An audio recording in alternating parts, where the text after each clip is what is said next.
apalagi yang harus kita perhatikan sebelum melaksanakan sholat, hukumnya sunnah, ittikhadu sutratin amamah, menjadikan sutroh di depannya. Apa arti sutroh? Tahulu bainahu wa bainal marin. Gunanya apa?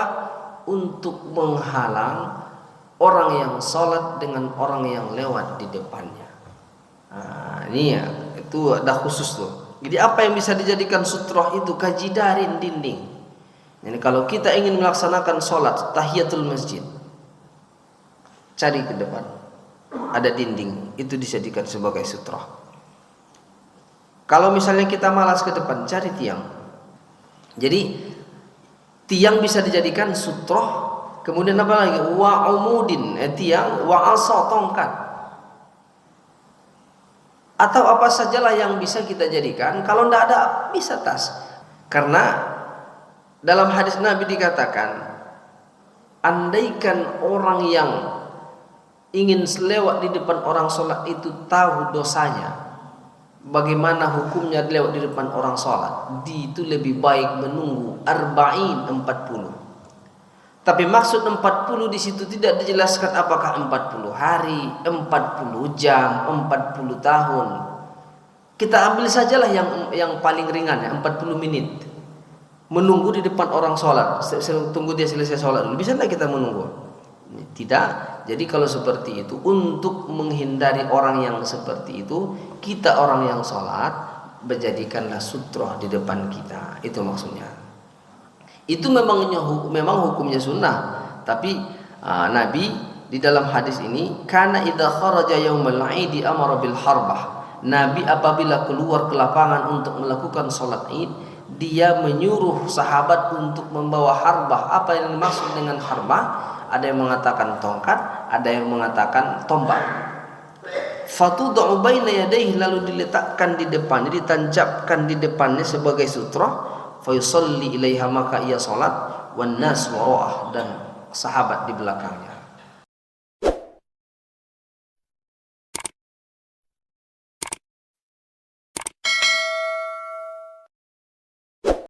Assalamualaikum warahmatullahi wabarakatuh.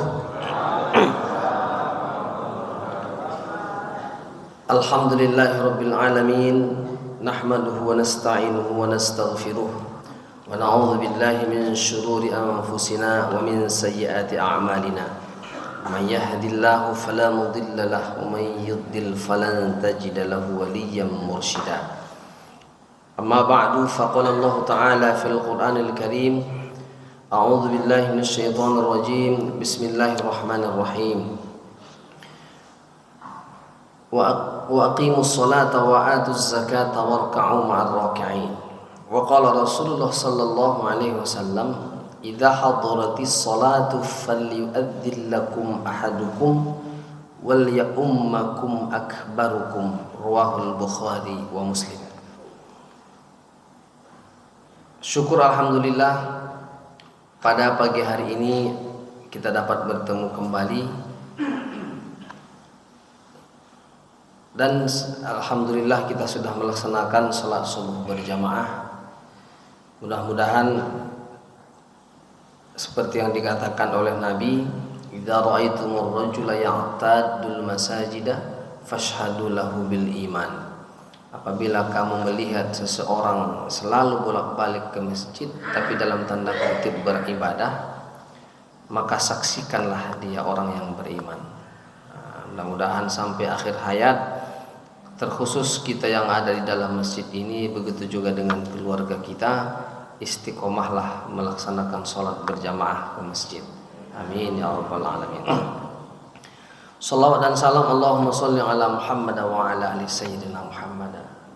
Kita berharap dengan banyak membacakan salawat dan kita istiqomah mengikuti sunnah Rasulullah, kita mendapatkan syafaat nanti di hari kiamat. Bapak dan Ibu yang saya muliakan, kita sambung kembali pengajian kita beberapa bulan yang lalu. Saya menghitungnya beberapa bulan, belum setahun yang lalu. Berkaitan dengan rukun sholat.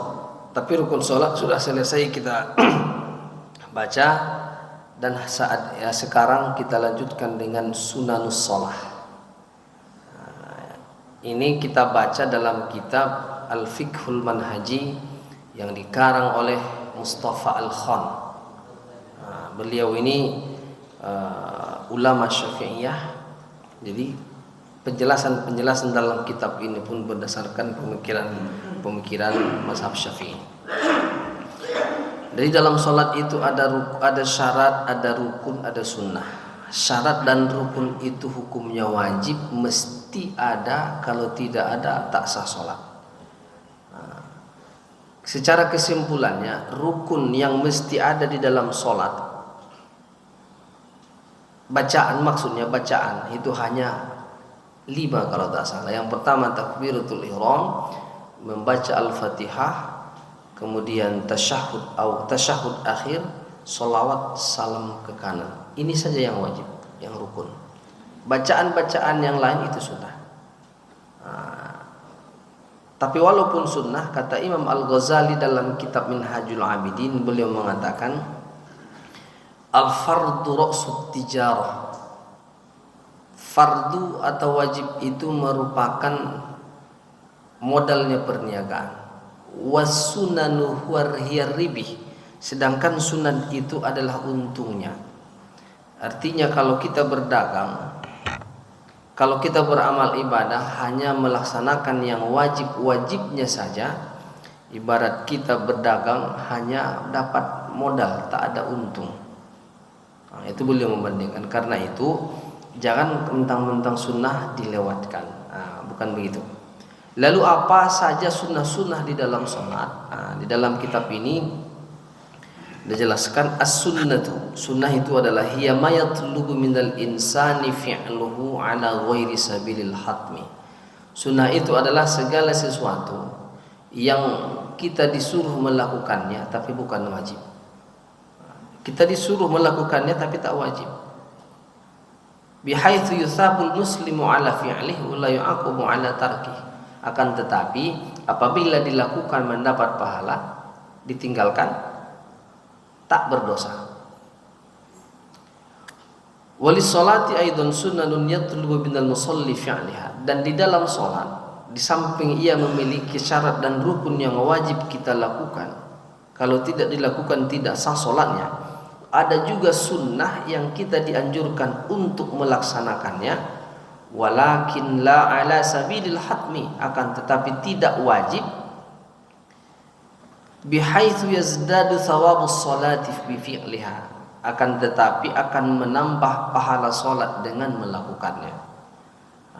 Dengan melakukan yang rukun-rukun saja sudah sah, tapi dengan melakukan yang sunnah-sunnahnya maka akan bertambah pahalanya. Wala iqaba ala tarkiha, akan tetapi kalau ditinggalkan tidak berdosa dan juga tidak membatalkan sholat. Wa hadhihi sunnanu katsirah. Sunnah-sunnah di dalam sholat itu sangat banyak. Tanqasimu fi majamu'iha, yang terbagi secara umum ke dalam 3 hal. Jadi sunnah di dalam sholat itu secara umum dibagi menjadi 3. Yang pertama sunnanun tu'adda qabla shalah, sunnah yang dilakukan sebelum sholat. Wa sunnanun tu'adda fi athna'iha, sunnah yang dilakukan ketika melakukan sholat. Yang ketiga wa sunnanun tu'adda aqibaha, sunnah yang dilakukan setelah melaksanakan sholat. Jadi itu kita diperhatikan baik-baik. Sunnah sebelum sholat harus kita lakukan, hukumnya sunnah. Ketika melaksanakan sholat dan setelah melakukan sholat, setelah salam ada lagi sunnahnya harus kita lakukan. As-sunnanul lati tu'adda qabla sholat. Yang pertama sunnah yang dianjurkan sebelum melaksanakan sholat. Ada tiga macam. Yang pertama al-awwalu, yang pertama al-adzan. Jadi adzan itu hukumnya sunnah. Kata Nabi,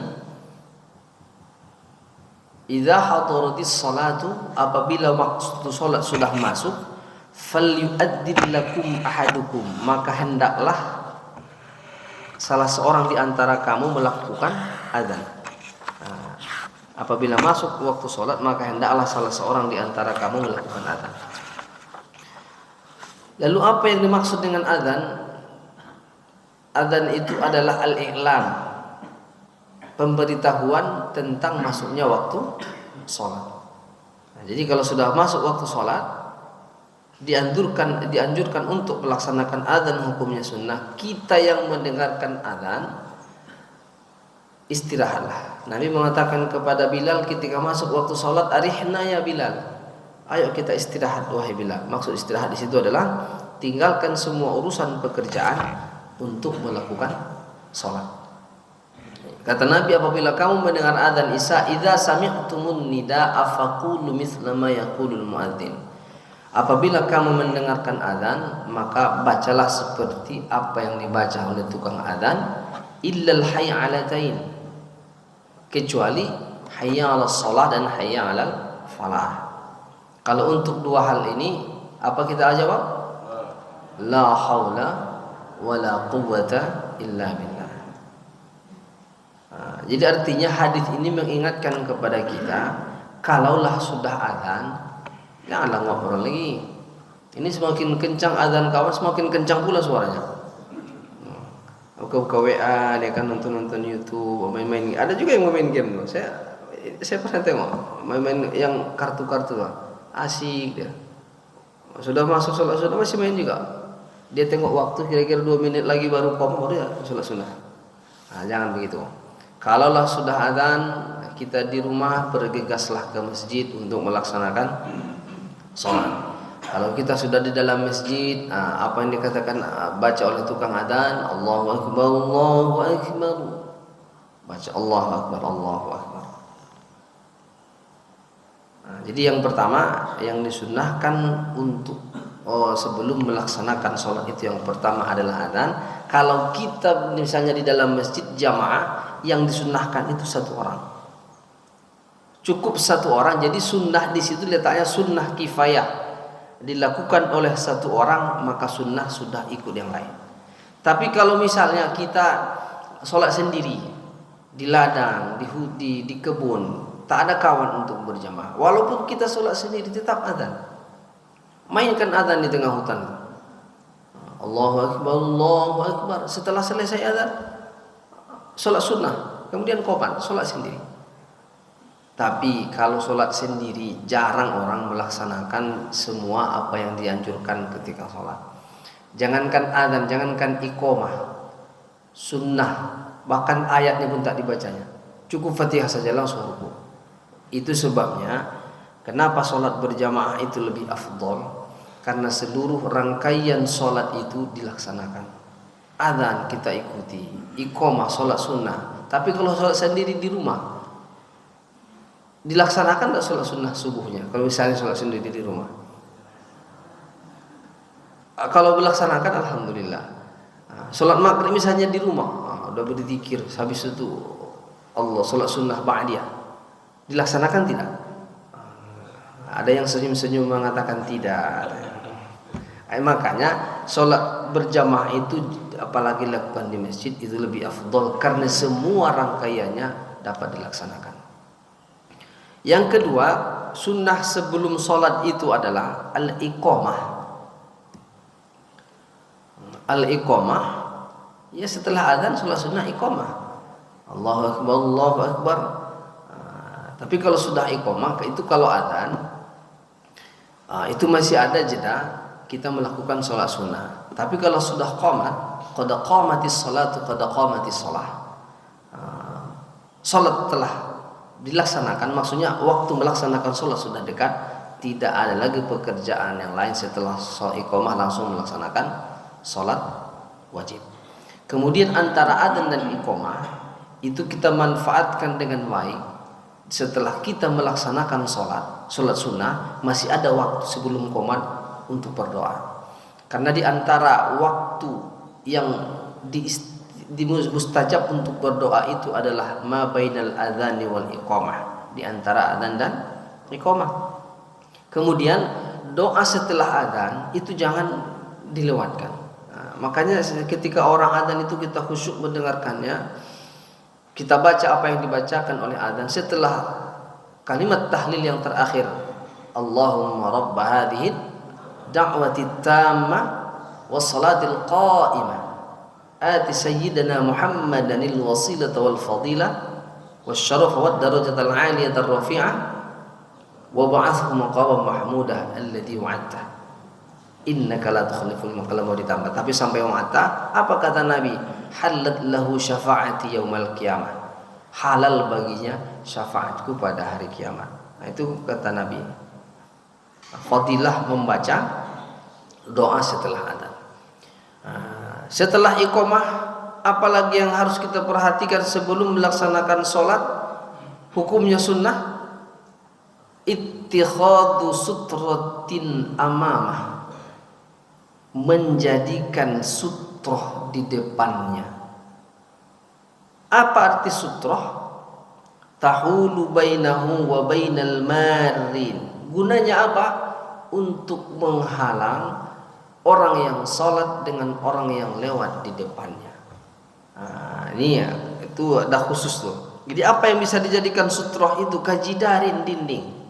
Jadi kalau kita ingin melaksanakan sholat tahiyatul masjid, cari ke depan, ada dinding, itu dijadikan sebagai sutroh. Kalau misalnya kita malas ke depan, cari tiang. Tapi mencari tiang bukan untuk bersandar, tapi untuk menjadikan sutroh. Jadi tiang bisa dijadikan sutroh. Kemudian apa lagi? Wa umudin, tiang, wa asa, tongkat.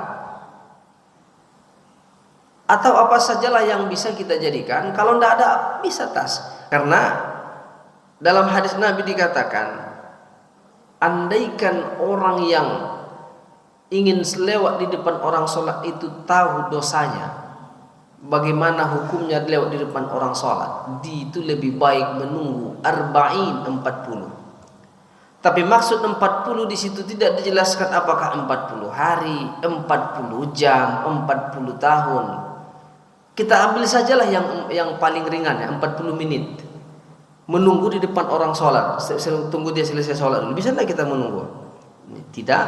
Jadi kalau seperti itu, untuk menghindari orang yang seperti itu, kita orang yang sholat, menjadikanlah sutroh di depan kita. Itu maksudnya. Itu memang hukumnya sunnah.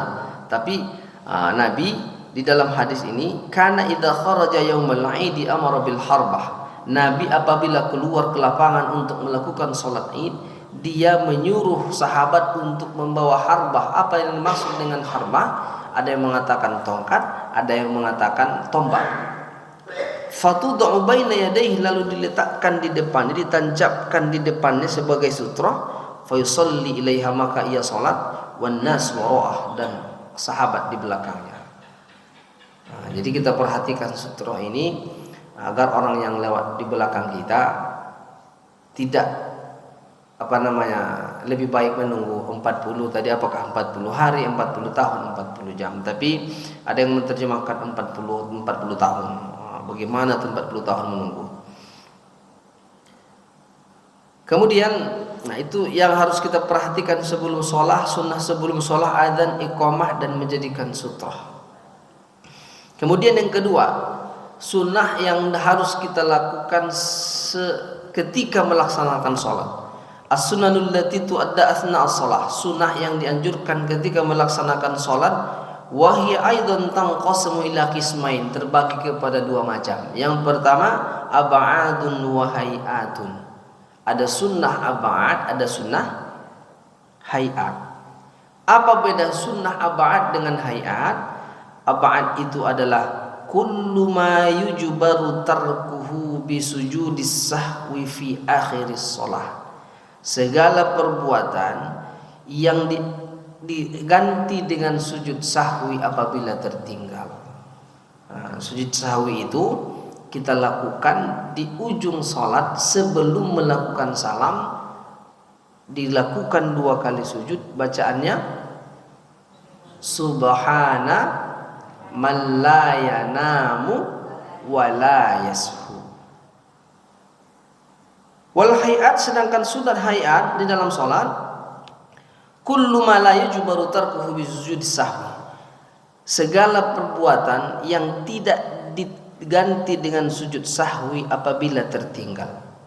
Mana yang termasuk sunnah hayat, sunnah abad, mana yang termasuk sunnah hayat, dijelaskan dalam kitab ini. Wa nabda'u bi i'dadi ab'adis salati awalan, kita mulai menjelaskan sunnah abad terlebih dahulu, summa hayatuha tsaniyan, kemudian hayat yang kedua. Yang pertama yang masuk dalam sunnah abad. Sunnah abad tadi adalah sunnah yang apabila ditinggalkan dianjurkan melakukan sujud sahwi. Mana dia? Yang pertama at-tasyahhudul awal. Tasyahud yang pertama. Tasyahud yang pertama itu hukumnya sunnah, kalau tertinggal dianjurkan untuk melakukan sujud sahwi. Wa yaqsudu bihi tasyahhudu fil julusil ladzi la yaqibuhu salamun. Apa yang dimaksud dengan tasyahud awal? Tasyahud yang dilakukan ketika duduk yang tidak mengiringi salam. Berarti tasyahud awal ini hanya ada pada berapa sholat? 3 rakaat ada tasyahud awalnya? Ada, berarti 4 sholat. Zuhur, asar, maghrib, isya. Jadi tasyahud awal itu duduk tapi setelahnya tidak ada salam. Itu namanya tasyahud awal. Wa huwal julusul ladzi yakunu ala ra'si rak'ataini fi sholati dzuhri. Ada jelaskan di sini, yaitu duduk yang dilakukan di ujung rakaat kedua, ujung rakaat kedua pada rakaat kedua salat zuhur, wal asr salat asar, wal maghrib salat maghrib, wal isya dan salat isya. Fayusannu tasyahhudu fi, maka disunnahkan untuk membaca tasyahud. Apabila tertinggal, tasyahud itu batasnya sampai mana? Yang dikatakan tasyahud itu sampai mana batasnya? Asyhadu an la ilaha illallah, itulah batas tasyahud.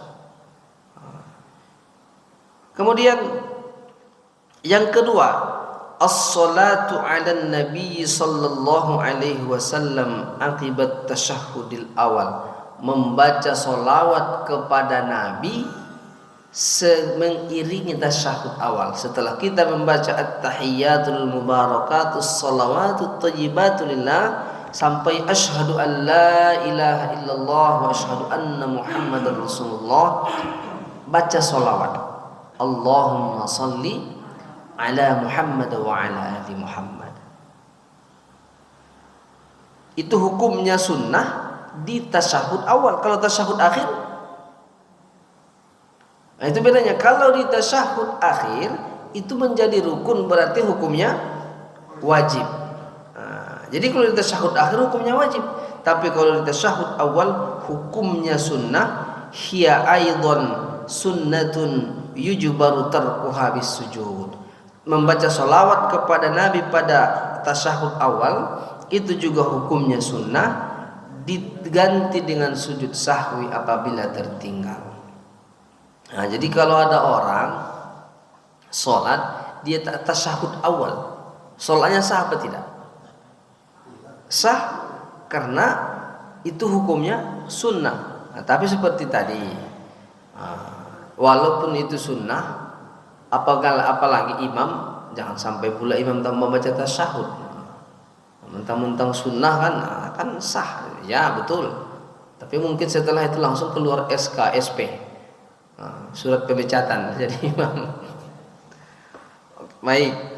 Yang ketiga, yang termasuk sunnah hayat haba'at itu adalah as-salatu ala alin nabi, salawat kepada keluarga Nabi.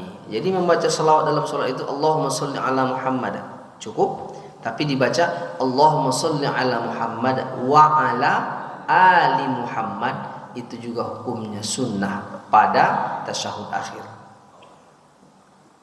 Bukan tasyahud awal tadi sunnah, tapi solawatnya kepada Nabi juga sunnah. Solawat kepada keluarga Nabi, as-salatu ala alin Nabi ba'da tasyahudil akhir, solawat kepada Nabi pada tasyahud akhir, kepada keluarga Nabi pada tasyahud akhir. Jadi pada tasyahud akhir itu hukumnya wajib, solawat Nabi hukumnya wajib, tapi membaca solawat kepada keluarga Nabi itu hukumnya sunnah.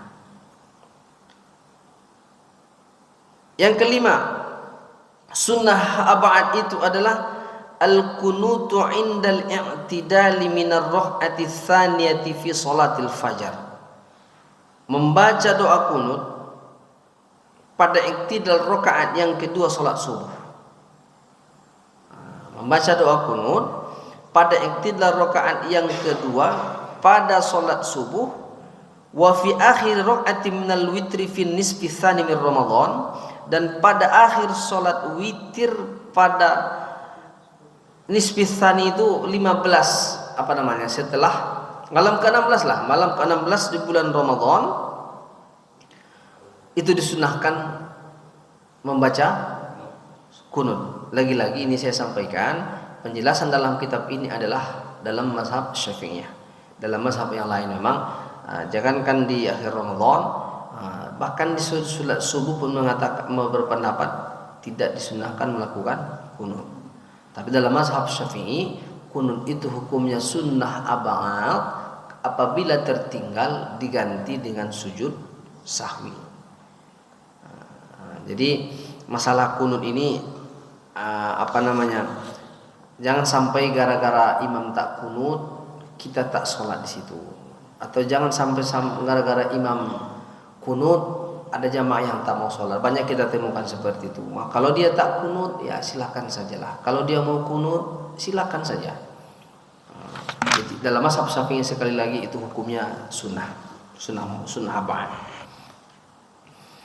Baik, itu yang termasuk dalam sunnah ab'ad. Berarti sunnah ab'ad dalam sholat itu hanya 5. Tasyahud awal, salawat kepada Nabi mengeri tasyahud awal, al-julusu li tasyahudil awal, duduk pada tasyahud awal.